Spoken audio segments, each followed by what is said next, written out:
세계적인 부자 하면 오늘날 예전에는 우리가 마이크로소프트사의 빌 게이츠를 얘기했지만 오늘은 아마존의 베이조스 또는 부자 하면 우리가 인도의 어떤 재벌도 얘기하기도 하고요. 최근에 세계 제일 부자가 와서 우리나라를 방문했다 그러길래 누군가 했더니 그 루이비통 우리가 잘 아는 그 브랜드를 가지고 있는 우리 전체 회사의 회장이 왔던 기사를 제가 본 적이 있는데요.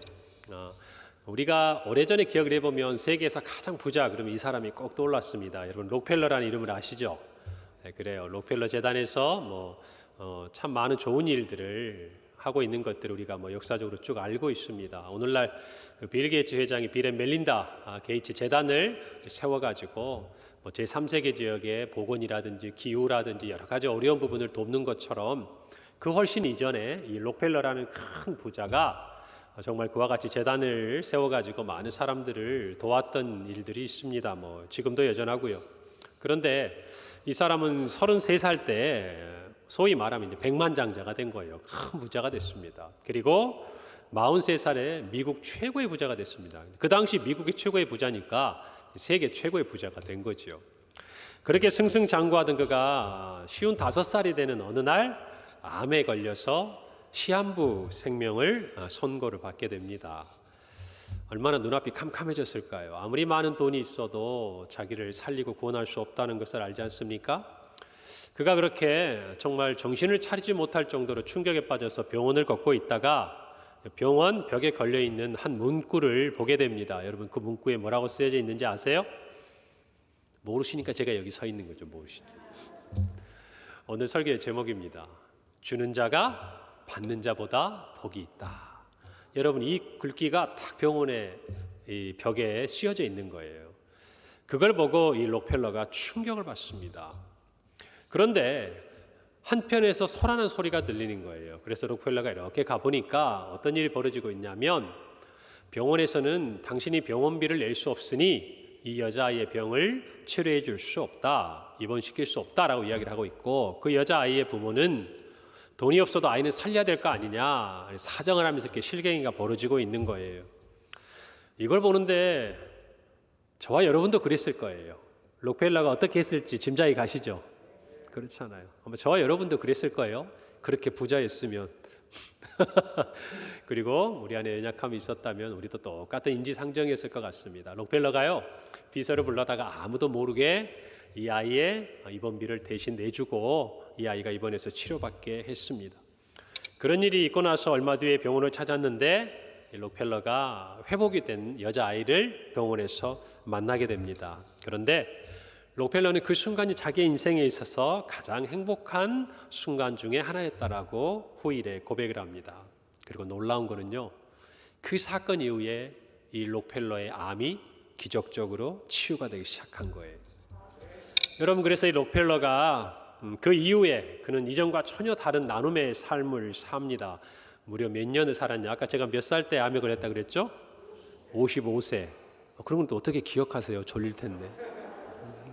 남이 몇 살에 그런 고통을 받는지 굳이 기억할 것까지는 아닌데, 자 43년을 더 살았어요. 그러면은 몇 세까지 산 겁니까? 이 땅에서 98세. 여러분 요즘이니까 100세가 대단한 거지만 그 예전에 98세는 엄청나게 장수한 거죠. 여러분 록펠러가 그때까지 장수의 삶을 삽니다. 그리고 그가 세운 재단을 통해서 많은 사람들이 그와 같은 어려움으로부터 도움을 받게 됩니다. 그가 인생을 마감하는 자리에서 이런 말을 남겼다고 해요. 삶이 이렇게 행복한 것인 줄 나는 미처 몰랐습니다. 내 인생의 나머지 43년은 정말 행복했습니다. 그랬다는. 여러분 그러니까 그의 인생이 딱 두 어떤 기준으로 두 가지의 부분으로 나누어지는 거죠. 뭘까요? 55세 이전의 삶과 55세 이후의 삶. 물론 그가 암이라는 큰 병으로 투병하는 것이 큰 계기가 됐지만 그가 진짜 하고 싶었던 얘기는 그것이 아니에요. 무엇인가 쫓기듯이 부자가 되기 위해서 많은 재물을 모으기 위해서 살았던 그 인생에서 누군가를 돕고 그 도움으로 말미암아 얻는 행복이 어떤 것이라는 것을 깨닫게 된 그의 인생의 후반부가 그의 인생에서 참 행복했다라는 고백을 하는 것이죠. 사랑하는 성도 여러분, 우리는 받는 것도 행복합니다. 저는 우리 성도들이 많이 받았으면 좋겠어요.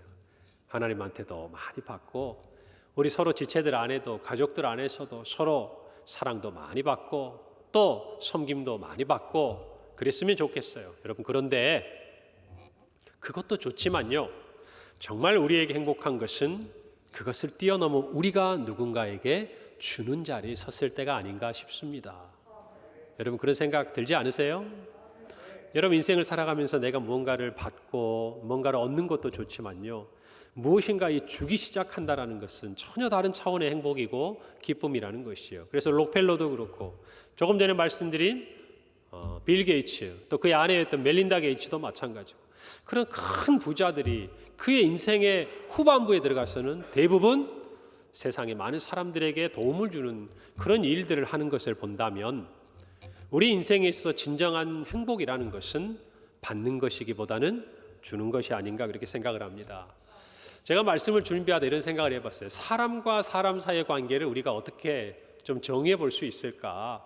저와 여러분도 마찬가지고요, 주변에 있는 여러분들도 가족들 다 부모 자녀 다 똑같아요. 통용될 수 있는 한 가지 의미면 되겠다라고 제가 설교를 준비하다 생각하는 게 뭐냐면 이 관계더라고요. 주고받는 관계예요. 인간의 관계를 한마디로 제가 정의라고 생각을 해보니까 인간관계는 주고받는 관계예요. 인간은 사회적 동물이라고 얘기했던 아리스토텔레스의 말을 우리가 기억해 본다면 우리는 함께 살아갑니다. 인간은 그런 존재로 살 때 자기들의 행복을 발견할 수 있는 거예요. 그렇다면 이 함께 산다는 것은요, 원하든 원치 않든 나는 누군가에게 무엇인가를 주고 또 나는 다른 사람으로부터 무엇인가를 받는 삶을 살게 된다는 것이에요. 사람은 혼자 살아갈 수 없는 존재인 것을 우리는 압니다. 여러분, 공자의 효경에 보면 우리가 잘 아는 말이 있습니다. 신체발부, 수지부모, 불감회상, 효지시야. 이 다음도 있는데 여기까지 우리가 잘 몰라요. 그렇죠? 자, 여기까지만 알아도 훌륭합니다. 무슨 말입니까? 우리의 신체와 또 머리카락, 또 피부, 이 모든 것은 부모에게서 받은 것이니 이것들을 감히 훼손하지 않는 것이 효의 시작이다. 이런 말 아니겠습니까? 다 아시는 얘기 제가 한 거죠? 왜 이렇게 반응들이 시원찮아요? 많이 드셨네요, 진짜 오늘 보니까. 맛있던데, 밥이. 여러분, 인간은요, 태생부터, 태어날 때부터 부모로부터 우리의 육신을 받았습니다. 이렇게 우리의 인생은 시작되는 거예요. 아무것도 받지 않고 시작되는 인간은 없어요. 하나님 한 분 외에는 아무도 없습니다. 인간은 이미 태어날 때부터 그것을 받았고, 그것을 아는 것, 내가 부모로부터 나의 모든 신체를 받았다라는 것을 아는 데서 뭐가 시작합니까? 효가 시작한다라는 것이. 그렇다면 하나님의 자녀라고 한다면 우리는 동일하게 어떻게 생각해 볼 수 있겠습니까? 우리가 가진 이 모든 것들을 누구로부터 받았다? 하나님으로부터 받았다. 이것이 우리가 하나님을 경외하고 하나님을 사랑하고 정말 하나님에게 마땅히 우리의 하늘의 아버지로서 드려야 될 영광을 올려드림의 출발이다, 그 말입니다. 저와 여러분은 어느 누구도 하나님으로부터 받지 않고 오늘에 이른 사람이 없습니다. 아멘. 우리의 모든 구원도, 우리의 모든 생명도, 우리의 모든 육체도, 그 모든 것이 우리의 믿음의 세계, 믿음의 눈으로 볼 때 세상 사람들은 다 알 수 없다 하더라도 그들은 눈에 보이고 잡히는 인간의 육신의 부모밖에 생각할 수 없다 하더라도 우리는 그것을 뛰어넘어 우리의 믿음의 눈으로 바라보 우리의 모든 것은 누구로부터 받았다? 하나님으로부터 받았다. 이것을 아는 것에서 우리의 신앙생활은 출발한다는 것이에요. 여러분, 그것을 분명하게 아시기를 바랍니다. 바울은 오늘 우리에게 말씀을 하면서요, 주는 자가 복이 있다는 예수님의 말씀을 전합니다. 성경에 성경학자들이 쭉 살펴보니까 복음서에 이 말이 기록되지는 않았어요. 그러나 여러분, 바울이 이 시대에 분명히 기억하고 이야기하는 것을 보고 이 성경은 성령의 감동으로 쓰여진 것을 본다면 기록되지는 않았다 할지라도 예수님께서 생전에 하셨던 말씀이면은 분명한 것이죠. 그는 35절에 이렇게 말합니다.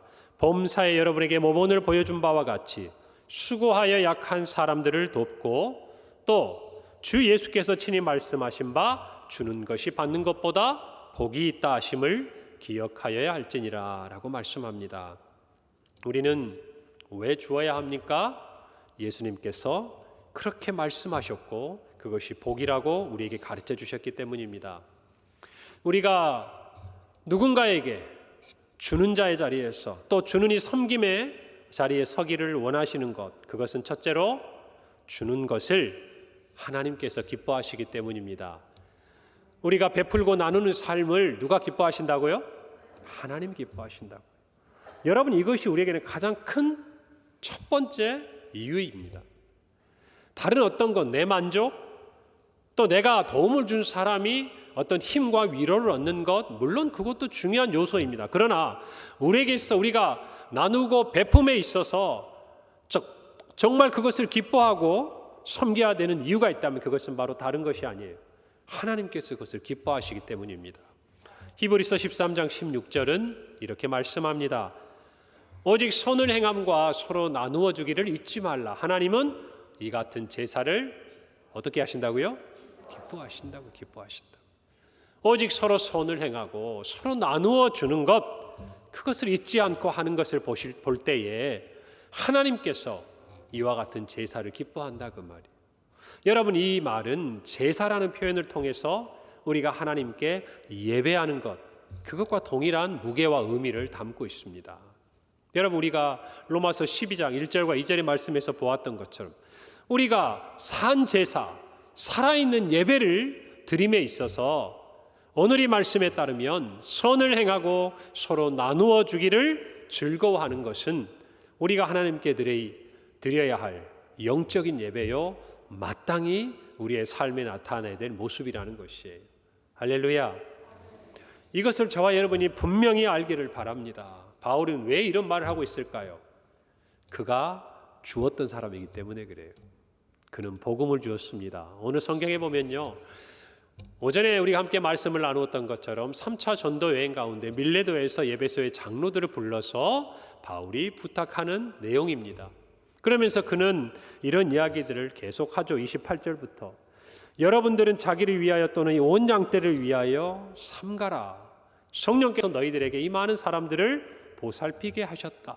그러나 나는 안다. 너희 가운데 사나운 이리와 같은 거짓 선지자들이 찾아와서 너희에게 주니 복음 외에 다른 것들로 너희를 혼란스럽게 할 것이다. 아니 어쩌면 너희 중에 누군가가 자기를 위하여 잘못된 길로 사람들을 끌고 갈 수도 있을 것이다. 그러나 나는 내가 복음에 부탁한다. 너희들에게 복음을 부탁하는 것이 아니라 하나님의 복음에 너희들을 부탁한다. 그리고 하나님의 그 말씀이 너희를 이끌어갈 것이고 교회를 보호할 것이다 라고 바울은 이야기합니다. 그러면서 자기가 그 3년 시간 동안 눈물로 너희를 가르치고 훈계하였던 것을 기억하고 내가 너희들에게 마땅히 주어야 될 것들도 내려놓고 땀 흘려 일하면서 너희에게 본을 보였던 것을 기억해라. 그럼 바울은 뭘 한 겁니까? 철저하게 준 거예요. 그는 3년 동안 눈물로 훈계하며 그들에게 하나님의 복음을 전했습니다. 하나님의 말씀을 가르쳤습니다. 그래서 이제 그 말씀, 그들 안에 있는 그 말씀이 어떤 유혹과 시험과 어려움 가운데서도 교회와 지도자들을 지킬 것이라고 바울은 이야기하고 있는 것이, 더 나아가서 그는 그의 마음을 주었습니다. 어떻게 해요? 겸손하게 그가 누릴 수 있는 것을 내려놓고 그가 땀 흘려 수고하여 그들과 똑같은 자리에서 똑같은 눈높이로 함께 복음을 가르치고 배우면서 그들이 그 복음을 받아들이기를 원했던 것이, 바울은 받는 것보다는 주는 것을 선택했습니다. 여러분, 그랬기 때문에 그는 그 과정에서 느낀 거예요. 무엇을요? 나의 이 모습이, 나의 이 섬김이, 나의 이 가르침이, 나의 이 나누어줌이 하나님이 기뻐하시는 것이구나. 기뻐하시는 것이구나. 여러분, 그것을 알기 때문에 바울은 이제 다시 만나지 못하는 그들 앞에 마지막으로 이야기를 하면서 예수님의 이 말을 떠올리는 겁니다. 그리고 부탁하는 것이 너희들도 주는 자가 되라는 것이죠. 받는 것이 나쁘다는 얘기가 아니에요. 주는 자가 복이 있다라는 것입니다. 오늘 저와 여러분은 하나님이 기뻐하시는 이 일을 한결같은 마음으로 행하기를 간절히 바랍니다. 주는 기쁨을 맛보기를 바랍니다. 여러분, 할 수 있는 대로 하는 것이에요. 우리가 왜 주어야 합니까? 두 번째로 저를 따라해 봅시다. 주고받으며 한 몸을 이루어가기 때문입니다. 여러분, 교회에는요, 주는 자가 있고 받는 자가 함께 있습니다. 그렇죠? 제가 말씀을 여러분에게 전하지만 또 여러분이 이렇게 받지 않습니까? 저는 뭘 받을까요? 여러분이 말씀을 사모하시는 또 예배 안에 나오신 이 모습을 보면서 저는 하나님 앞에 감사하고 또 여러분들에게 많은 것들을 보이지 않게 받고 있습니다. 여러분, 그런데 한 가지 기억하셔야 돼요. 이 세상에요, 항상 주는 사람은 없습니다. 우리 교회에 매 순간 모든 상황에서 주기만 하는 사람은 없다라는 것이. 반대는 뭘까요? 항상 받기만 하는 사람도 없다라는 것이. 나는 아무것도 안 하고 와가지고요, 주는 밥 먹고 목사님 말씀만 듣고 가는데요, 여기 앉아 계신 것이 누군가에게 뭔가를 주는 거예요. 여러분, 우리 모두는 다 그런 관계로 묶여 있는 것이에요. 그래서 저는 이런 말씀을 드리고 싶어요. 우리가 항상 줄 수도 없고 항상 받는 것도 아니니 줄 수 있을 때 주고. 뭐라고요? 줄 수 있을 때 주고. 제가 마음을 많이 내려놨어요. 주기 어려운데 억지로 달라고 제 얘기 안 해요. 줄 수 있을 때 주고, 그리고 받을 때 받으면 되는 거예요. 동의하십니까? 그래요. 제가 이 말을 하고 싶더라고요. 말씀 준비한. 여러분, 그러니까 줄 수 있을 때 줄 때는 기쁘게 하는 거예요. 받을 때는 어떨까요? 감사함으로. 왜요? 내가 늘 받는 자는 아니에요. 매 순간 또 주기만 하는 것도 아니에요. 그러니 줄 수 있음에 기뻐하고 받았음에 감사하는 것, 그것이 건강한 공동체라는 것이죠. 제가 아는 어느 집사님이요, 굉장히 똑똑히 우리나라 최고의 대학을 나오시고 나름대로 젊은 나이에 사업을 해서 성공을 하셨습니다. 그런데 사람을 믿었다가 사업을 다 실패했어요. 그리고 나서 지금은 힘들게 삶을 살아가실 때 저를 만났습니다. 그분을 만났어요. 그리고 저하고 훈련을 하게 됐습니다. 여러분, 우리나라 최고의 대학이 어딘지 아시죠? 그 대학을 나왔는데 여러분, 이렇게 성경 암송 이렇게 시험을 봐요. 시험을 보는데 이분이 11명 클래스 모든 학생들 중에 최하점을 맞았습니다. 왜 그랬을까요? 공부할 시간이 없었어요. 왜냐? 훈련 받기 전까지 생계를 위해서 열심히 일하다 오셔야 됐거든요. 굉장히 얼굴이 빨개지셨어요. 그리고 후일에 그 자녀들이 좋은 대학에 이렇게 입학을 했는데 경제적으로 어려운 걸 알고 함께 있는 지체들이 돈을 모아서 학비를 이렇게 장학금을 도와준 일이 있었습니다. 근데 그때 그분이 저한테 이러더라고요. 감사한 게 아니라, 목사님 저 너무 힘들어요. 그래. 왜요? 그랬더니 자기는 이 순간 평생 살면서 남을 도우면 도왔지 내가 도움을 받을 거라고는 한 번도 생각을 해보지 못했다라는 것이. 여러분, 그런데 제가 말씀드렸죠. 늘 돕는 사람 있다 없다? 없다 그랬어요. 제가 그분께 그랬어요. 집사님, 정말 누군가를 진정으로 돕고 싶다면 누군가가 주는 도움을 감사하게 받을 줄 알아야 합니다. 여러분, 이게 맞는 거예요. 내가 정말 누군가를 돕고 싶으면, 진정으로 돕고 싶으면 누군가가 나에게 베푼 호의, 말 한마디, 작은 음식 하나, 또 사랑의 어떤 표현 하나, 도움들이 감사함으로 내 안에서 받아져야 돼요. 그 사람만이 누군가를 진정으로 누군가에게 베풀고 줄 수 있는 자격이 있는 거예요. 아멘입니까? 여러분, 그래서 저는 우리 교회 성도들이요, 잘 주고 잘 받았으면 좋겠어요. 응? 잘 주고 서로 그냥 부담스러워가지고 기준을 쫙 바닥에 낮춰가지고 아무 문제가 일어나지 않을 만큼 그렇게 하향 평준화시키지 말고 줄 수 있을 때 줄 수 있을 만큼 기쁘게 주고 받을 때는 감사함으로 받고. 할렐루야. 잘 받고 잘 줍시다. 영적인 이 순환이 끊기면 안 돼요.